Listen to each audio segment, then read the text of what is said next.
Dicen que hay casas que respiran, que aunque no lo parezca, los muros guardan recuerdos, los techos retienen voces y el suelo sabe cuántos pasos han dado los vivos antes de convertirse en polvo, y hay lugares donde el silencio pesa más que los gritos. Yo soy Alma, y esta es mi historia, o mejor dicho, lo que queda de mí después de regresar a la casa donde crecí. Todo comenzó una tarde gris de octubre, cuando recibí la noticia de que mi madre había muerto. Vivía sola en la vieja casa de San Bartolo, un pueblo perdido entre montañas y neblina, donde aún se dice que las ánimas salen a caminar cuando cae la noche. No había vuelto ahí desde hacía 15 años, pero esa llamada lo cambió todo. El viaje fue largo. La carretera estaba desierta, cubierta de hojas secas y cada curva me parecía conocida, aunque el tiempo lo hubiera devorado. Cuando llegué al pueblo, noté algo extraño. Las calles estaban vacías, las puertas cerradas, y ni un solo perro ladraba. Solo una anciana vendía velas frente a la iglesia. Me miró fijo y dijo en voz baja: «No te demores, hija, esa casa no olvida». La llave seguía colgando del mismo clavo, oxidada pero firme. Al entrar, el olor a humedad y madera vieja me golpeó el pecho. Todo estaba igual, salvo por un detalle.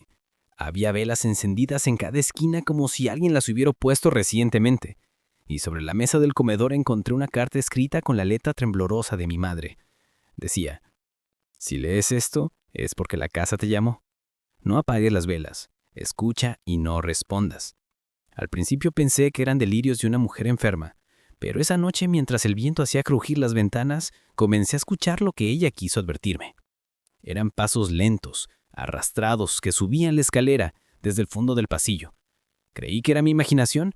Me levanté con la linterna del celular y caminé despacio. No había nadie. Solo el retrato de mi abuela colgado en la pared, inclinado como si alguien lo hubiera tocado. Al volver al cuarto, las velas se habían apagado, todas a la vez.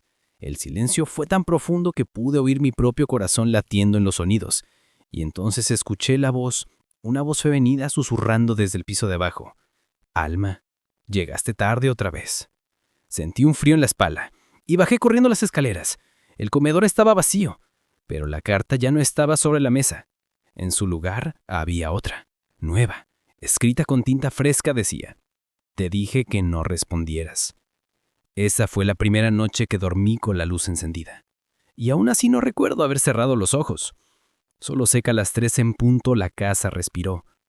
Las cortinas se movieron como si algo invisible caminara detrás de ellas, y la madera del techo crujió con un gemido largo, profundo, casi humano. No había viento, no había nada fuera de ese sonido. En este momento, si estás escuchando esta historia, te pido que te suscribas porque lo que viene a continuación no es un simple relato. Lo que vas a oír podría estar ocurriendo justo detrás de ti. Suscríbete ahora y prepárate porque esto apenas comienza. Desperté sobresaltada al amanecer. Las velas se habían consumido por completo y el aire olía a cera quemada. Intenté salir de la casa, pero la puerta principal estaba trabada, como si alguien la sujetara desde afuera. Cuando miré por la ventana, la neblina cubría todo el pueblo. No se veía ni la calle, ni las montañas, ni el sol. Decidí revisar el sótano. Mi madre siempre me había prohibido entrar ahí. Decía que debajo del suelo había algo que debía permanecer dormido.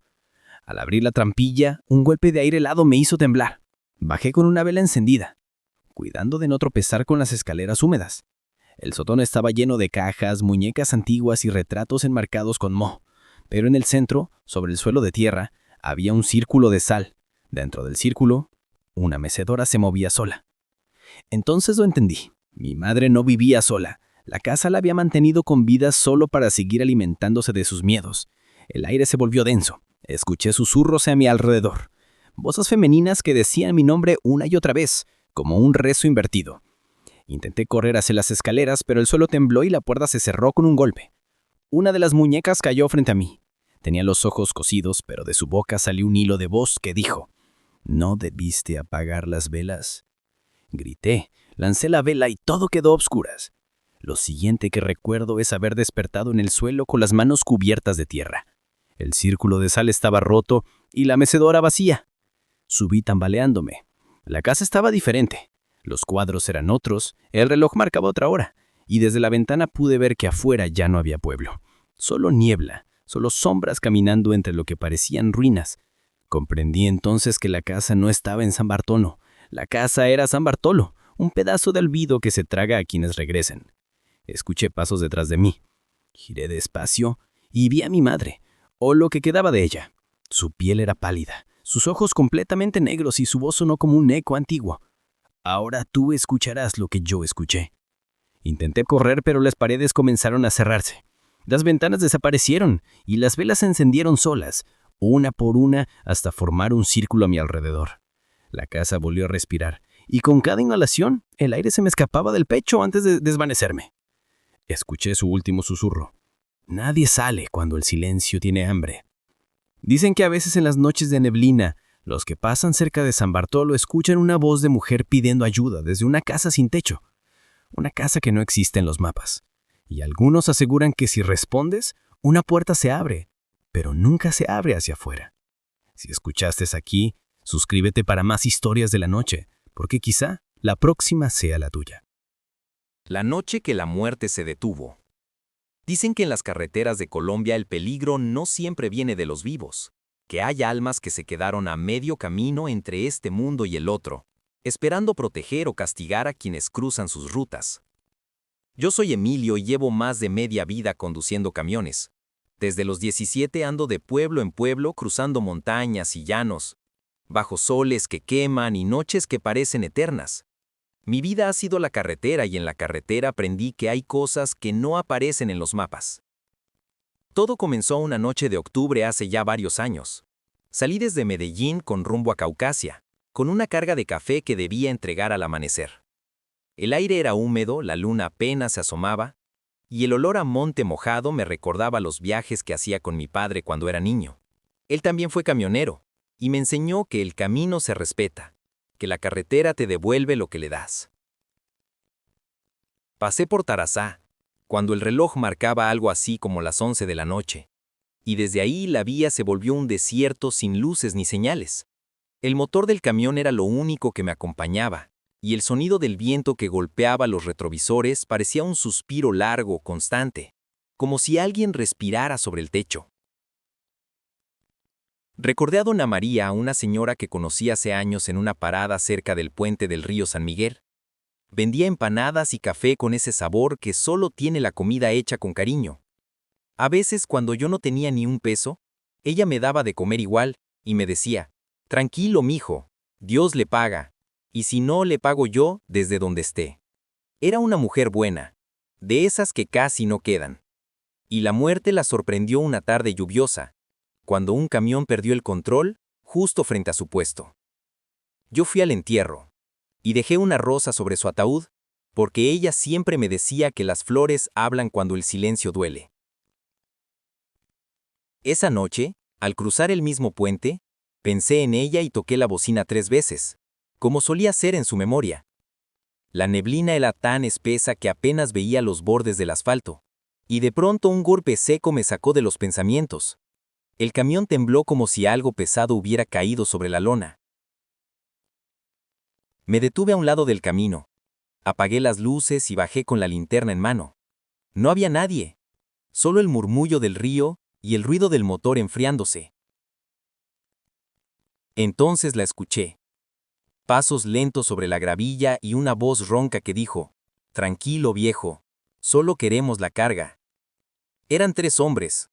Uno llevaba una escopeta, otro un machete, y el tercero parecía más nervioso que yo. Me apuntaron con la escopeta y me ordenaron entregar las llaves. El corazón me golpeaba tan fuerte que creí que se me iba a salir. No sabía si correr o rogar, pero antes de hacer nada, algo cambió. El aire se volvió helado, y una ráfaga de viento apagó la linterna. El cielo se iluminó con un relámpago, y en medio del camino apareció una figura blanca. Una mujer delgada con el cabello largo que flotaba en el aire. No caminaba, flotaba. Los hombres retrocedieron. El de la escopeta disparó, pero el ruido fue ahogado. El arma no funcionó. Uno de ellos cayó de rodillas temblando. Y el otro gritó que era la muerte y salió corriendo monte arriba. Yo me quedé paralizado mirando esa figura que se acercaba con lentitud. El viento giraba a su alrededor, y el olor a flores marchitas llenó el ambiente. Entonces escuché su voz. «Emilio, sigue tu camino. Aquí no te va a pasar nada». Era la voz de doña María. Supe que era ella, aunque no podía verle el rostro. La figura se desvaneció y en el aire quedó una calma extraña. Los hombres habían desaparecido. Solo quedaron sus huellas en el barro. Subí al camión sin mirar atrás. El tablero parpadeaba como si el sistema eléctrico estuviera fallando. El velocímetro marcaba 0 aunque el motor rugía. Y cuando el reloj dio las 3 en punto, una ráfaga de viento golpeó la cabina y sentí un golpecito en la puerta, del lado del copiloto. 3 veces suaves como si alguien tocara para avisar que todo estaba bien.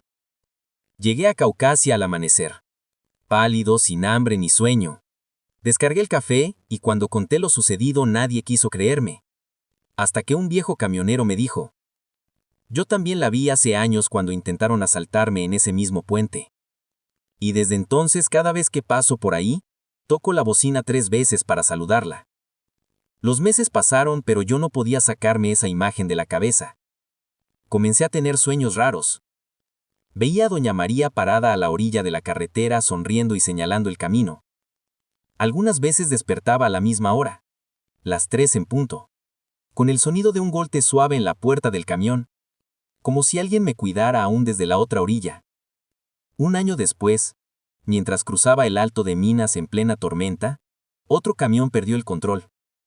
Delante de mí giró y terminó volcado sobre la cuneta. El conductor quedó atrapado. Corrí a ayudarlo, pero la lluvia era tan fuerte que no veía nada. Logré romper la ventana y sacarlo justo antes de que el tanque explotara. Y cuando lo llevé al borde del camino, él me miró con los ojos llenos de lágrimas y me dijo: hermano, juro que una mujer vestida de blanco me abrió la puerta. No supe qué decir. Solo lo abracé y entendí que lo que me había salvado aquella noche, ahora estaba salvando a otros. Desde entonces la historia del guardián de la carretera comenzó a rodar entre los camioneros. Dicen que es una mujer que aparece cuando el peligro ronda. Algunos la llaman la viuda del puente, pero yo sé quién es. Años después, cuando decidí dejar la carretera para dedicarme al taller, quise despedirme de ella. Tomé el camión viejo y conduje hasta el puente del río San Miguel, justo a las 3 en punto. Bajé del vehículo, dejé un ramo de flores y dije en voz alta: gracias por cuidarme todo este tiempo. El viento sopló con fuerza. Y escuché esa voz una última vez: Emilio, nunca dejes de tocar la bocina 3 veces. Y recuerda, los favores no se pagan con dinero, se pagan con el alma. Regresé al camión, y mientras arrancaba vi por el espejo retrovisor una sombra blanca parada en medio del camino, levantando la mano como despidiéndose. Después el camino se perdió entre la neblina y el cielo amaneció más claro que nunca. Desde aquel día, cada vez que alguien me pregunta si creo en lo paranormal, solo respondo que en las carreteras de Colombia hay guardianes invisibles que caminan entre nosotros, y que mientras ellos estén ahí, algunos de nosotros siempre llegaremos a casa. Y si estás escuchando esta historia, no olvides suscribirte para más relatos de la noche, porque los caminos siguen hablando y hay voces que todavía buscan ser escuchadas.